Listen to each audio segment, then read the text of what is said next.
get started, I will be making a marinade. To this large cup, I will be adding 1 cup of fresh orange juice. It took around 4 medium-sized oranges to get this. They weren't very juicy.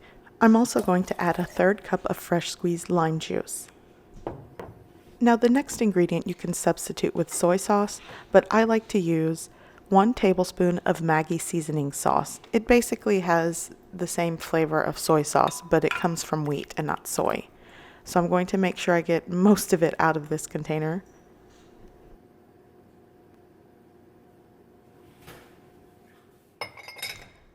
Next, I will be adding 2 teaspoons of chili powder. And the next ingredients that I will be adding, you can definitely change the ratio if you want more or less. I'm also going to be adding 1 teaspoon of paprika. And actually, I'm using 1 teaspoon of smoked paprika, but you can use regular. I'm also going to be adding 1 teaspoon of onion powder, 1 teaspoon of garlic powder. I will also be adding a 1/4 teaspoon of ground cumin. Again, if you want more, you can add more of that, but I think a 1/4 teaspoon is good for me. Now for the final ingredients, I will be adding salt and pepper to taste. Here I have a 1/2 teaspoon of salt, and off camera I added freshly ground pepper to taste. And then you just want to combine it well. Be sure to check the description below this video for all of the ingredients and measurements used in this recipe. Okay, so after this is combined well, I am going to add it to my meat. I will be using a 2-pound flank steak. Now, I want to show you something. You can leave this whole, just like this, and add the marinade if you are going to grill this outside, but I am making this inside, so I am going to actually pre-slice mine and marinate it sliced. But again, if you are going to grill it outside, you probably want to do that whole.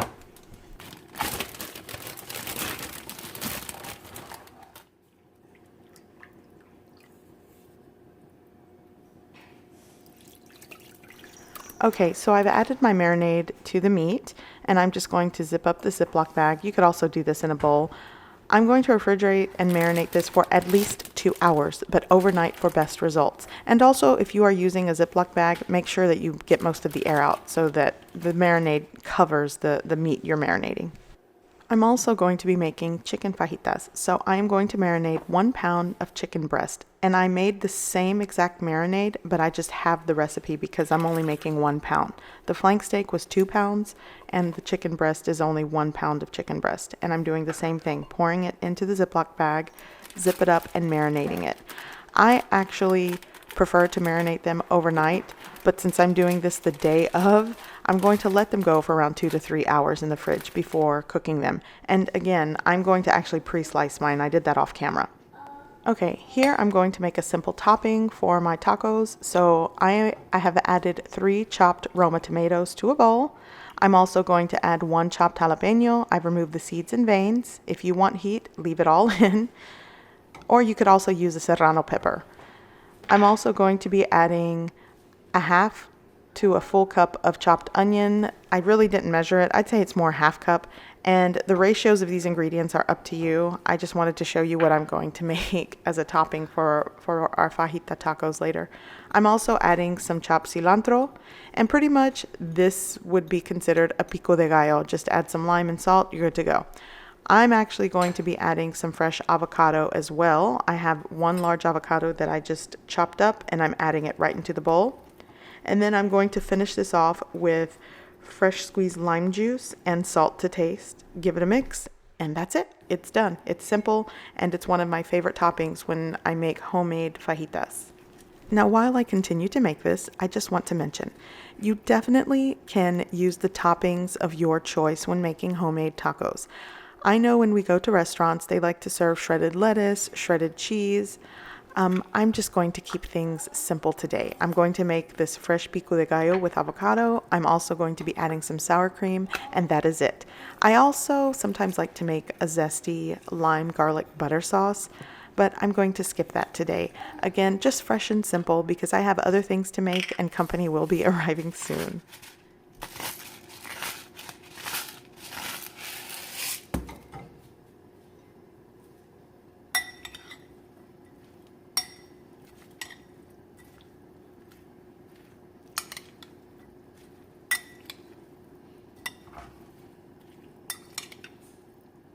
Okay, so this is combined well. I'm just going to cover this and place this in the fridge until I am ready to use it. So I think I'm ready to start preparing and cooking these fajitas. I wanted to show you. I did slice these. They're both sliced and ready to be cooked. Now I'm going to show you the peppers and onions that I will be using. I'm actually only going to use 2 bell peppers and 1 medium-sized onion. I'll slice these, and I'm also going to cook these because it just goes fabulous with your homemade fajitas, just like the restaurants. Again, you can use more if you like, but I think 2 peppers and 1 onion is a good ratio for what I'm making today. Okay, so I'm going to take you over to my stove and show you the setup. I'm going to be using 1 cast iron skillet. This is around 10 inches, maybe 9 inches. And I'm also going to use the middle griddle on my stove. I'm preheating them. You want to make sure you have well-heated pans or griddles because you want to get a good sear on these. So I'm going to add oil because there is sugar, a natural sugar from the orange juice and lime and what have you in the marinade. You don't want it to burn before it has a chance to sear. So I'm adding some oil, and you probably could add oil to the marinade and give it a good shake to emulsify it. That also helps.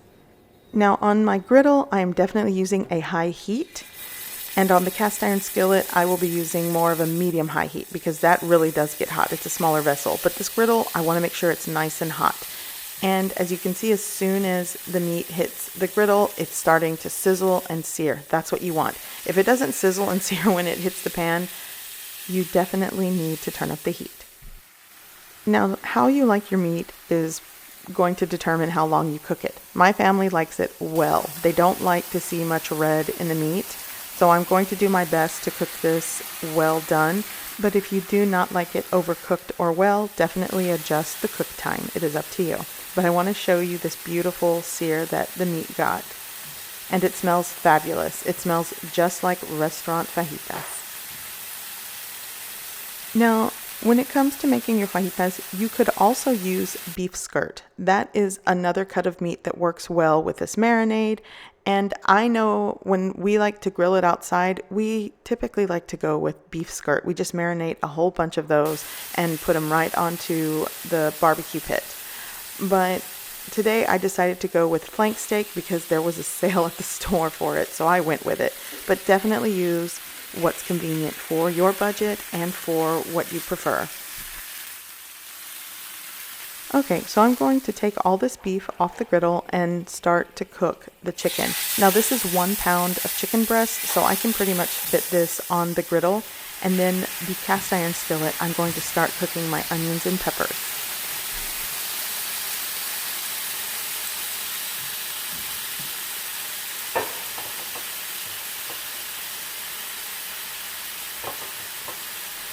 Okay, so while the chicken is cooking, and it's actually almost done and ready to flip, I'm going to start cooking the onions and peppers, which actually are not going to cook very long, unless you really want to cook them through.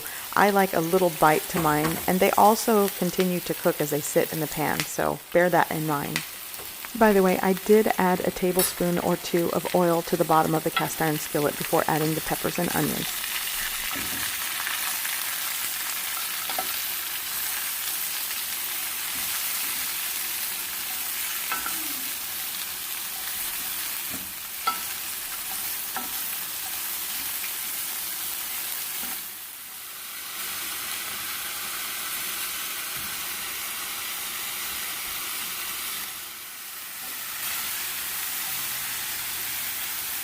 Okay, so once everything is done, I'm going to place everything right on top of the onions and peppers in this cast iron skillet, and that's how I will be serving it.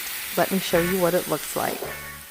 Okay, so dinner is ready. This is how I will be serving this right to the table, and this definitely serves 4 people comfortably. I'll go ahead and make a taco for you guys just to see how we're going to put them together.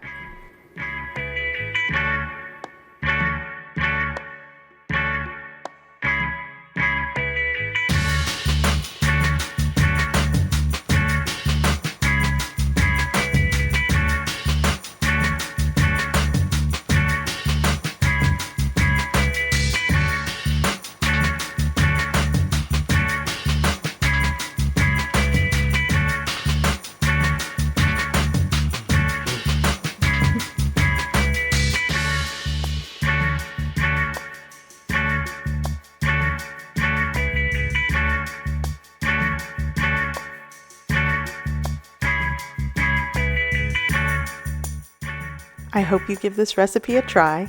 I hope you like it, and thanks for watching.